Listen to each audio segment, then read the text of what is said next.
Hello everyone. In this session we'll discuss multi-threading. Multi-threading in Java is actually a process of executing multiple threads simultaneously. So the question arises, what is thread? A thread is a lightweight sub-process which can be also termed as smallest unit of process. That means multiple threads can belong to one process. So multiprocessing and multi-threading are both used for achieving multitasking. Now actually threads used a shared memory area. So they don't allow separate memory and so memory is saved. Again, context switching between the threads in a single process is very less time consuming. So it is better to use multi-threading. Let's see life cycle of a thread. So the life cycle of a thread starts with a creation of a thread. So the creation of a thread starts with the program execution. So always a single program contains a single thread. Any of the program you take, there will always be one thread running in that. So a thread starts with program and it goes into the runnable state. So when thread is started, it goes into runnable state. That means thread is running. Now there are the certain possibilities with the thread. The first is thread goes for the lock. So thread is waiting for some resource. So it goes for the lock. So it is waiting for the lock. So this running thread which is runnable, which is in runnable state, it goes into the waiting state. And when it notifies the signal for unlock, when it gets the corresponding resource, it goes again back to the runnable state. Now, another possibility is sleep. That means we make the thread sleep. So it is going into the waiting state. Now this is timed waiting. That means we are providing some time to wait. Once this time expires, when this interval is over, it again goes back to the running state. That means, as you can see, the thread can go from running state, that is runnable, to waiting state. Again, it can go from runnable to timed waiting. Now over here there is no time until it gets some resource to execute. So over here it is timed waiting. And the third can be once the thread execution is over, when it completes its task, when the task is given to the thread, it completes it, it goes to the terminated state. So this is what is the life cycle of a thread. It starts with a new thread, goes into the runnable state, it can go into the waiting state for some resource, it can go into the timed waiting when we provide some sleep time, and then once the task completes, it goes into the terminated state. So once the thread is terminated, the life cycle of a thread is over. So this is how thread works. Now let's see how to create the thread in Java. So creating the thread in Java, there are two ways. The first way is extending the thread class. This thread class belongs to the lang package. And second is implementing the runnable interface. So we need to implement the runnable interface into our class. So let's start with the first way, extending the thread class. So in that, the one way to create thread is using extending the thread class. Then we need to override one method named as run method of this thread class into our class, where we would be writing the actual logic of our thread because it is the entry point for the thread. In this run method, when we override this run method, we will be writing the logic which we want to execute in the thread, and it becomes the start point of the thread. And to call this run method, we need to call the start method. So start method will indirectly begin the execution of thread by calling run method. So let's see how it works. So let us start with a program. Let us start with a class, new thread, extends thread, because this is the first way, by extending the thread class. So class, new thread, extends thread. We need to override the method run method, so public void run, in which we are supposed to write the logic of the thread which gets executed. So in run method we will be writing the logic for the thread, and in this we are writing very simple logic. We want to make the loop run for 5 times starting with 5 till 0, and the child thread would be displayed. So the loop would be displaying child thread for 5 times starting with 5, as it is I is decremented, so 5, 4, 3, 2 and 1. So this is the task which we had provided to run method. But in the meanwhile, what we are doing is we are making the thread to sleep for 500 milliseconds. Now this sleep method belongs to the thread class, and this sleep method is a static method. So we are calling it by means of class name itself. So thread.sleep, sleep for 500 milliseconds. So this thread, after executing this line, will always sleep for 500 milliseconds and again start the execution. So as we had seen in the life cycle, it is a timed wait. So after the interval is over, it again starts its execution. Now this is the method is overridden. Run method is overridden where we had written our logic. But how to call this? For that we require to call the start method. So for that we are making the constructor of this thread class. So new thread in which we are calling the constructor of the super class. So for calling the constructor of the super class, we are writing super and we are passing the name of the thread. Let's say demo thread as a string argument. This would be passed to the constructor of super class, that is thread class constructor would be called, in which we are passing demo thread. Now we are giving the name child thread. So once it would be created, we are printing this thread by writing child thread and the object of the thread would be printed. Now we are calling the start method. That means once the constructor would be called, start the thread would be called.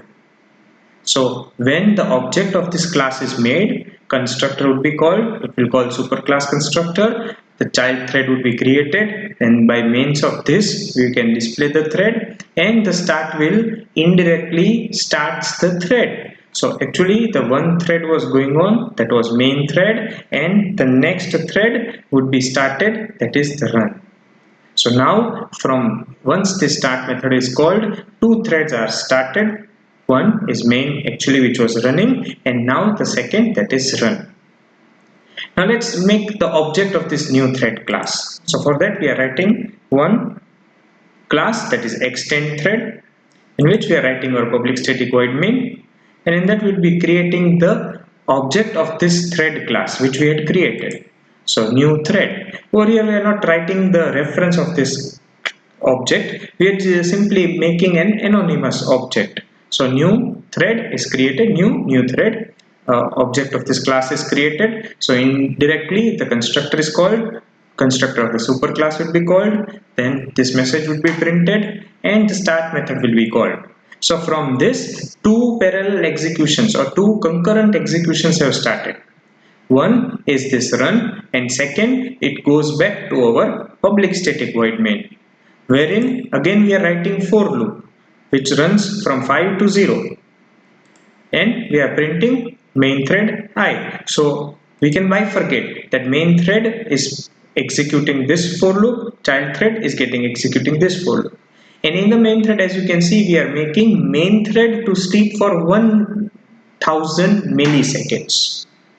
So this child thread for 500 milliseconds, main thread for 1000 milliseconds. So as you can see, once this would be executed, we are having two parallel flow of execution. The first flow is our regular main which was getting executed, and second the run is also executed. So this loop and this loop would be running in parallel. The visualization would be parallel, but at a time one task would be executed by the processor. But the context switching is so fast that we are able to see that both are running in parallel. So this is how we can create the thread. So this is what is the output of the program. As you can see, we print the child thread. As you can see over here, this prints the object of the thread. So child thread, demo thread, as we had passed the argument to this constructor. So the name of the thread is demo thread. 5 is the priority of the thread, which is normal priority. Default thread always starts with the priority 5, and it belongs to the main group because main thread has started this child group, so it belongs to the main group. So as you can see, the output main thread, child thread created, but it doesn't started this loop, but it continued with this for loop, main for loop. So main thread 5, it went for sleep for 1000 milliseconds, so you can say 1 second, and goes back to the child started its execution for twice, 500 millisecond delay was there, so child thread 5 printed, again wait for 500 milliseconds, completed, comes back because main thread is sleeping for 1000 milliseconds. So it comes back again, child thread 4 printed, it goes for the sleep, then 1000 millisecond over, so main thread comes into picture, it prints 4, so main thread 4, and so on you can see. So once the child thread would be earlier completed, whereas main thread would be completed at last. So exiting child thread, and after main, exiting main thread. So this is how the thread is created. Now we are having the second way of creating the thread by implementing runnable interface. For that we are supposed to implement runnable interface into our class. So class new thread implements runnable. Instead of extending thread, we are now implementing runnable, which is a built-in interface. And after doing that, we need to override run method because this run method belongs to runnable interface. So we need to compulsorily override this method, and then we need to create the instance of the thread class. Now thread class is to be created. So once the thread class is created, that means we need to make an object of the thread class. So thread, then we need to pass the argument to the constructor, two arguments. One is runnable instance. That means in simple language we can say we need to pass the reference of the class in which runnable interface is implemented. So as in this example, you can see class new thread implements runnable. So we need to pass the reference or object of this new thread class to this constructor. And second argument is the thread name. This is an optional argument. If you don't pass it, it is fine. So this is how the thread is to be created. Let's see into the program. It is exactly similar to the previous program. Few changes are there. Then rest everything remains the same. We need to start or call the start method, which will in turn call run method. Let's see. This is class new thread extends thread, which was our earlier process. Instead of this, we would be implementing runnable. So implements runnable. Now instead of calling superclass constructor, we would be making object of the thread class.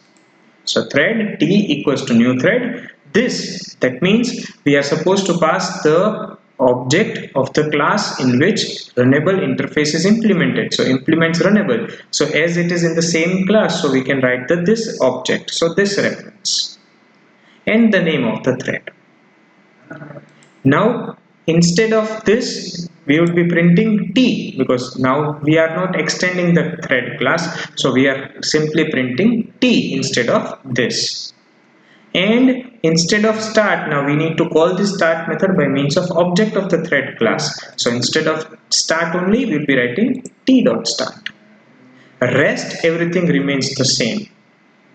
So these are the two ways of creating the thread class. One is by extending the thread class, and second is by implementing runnable interface.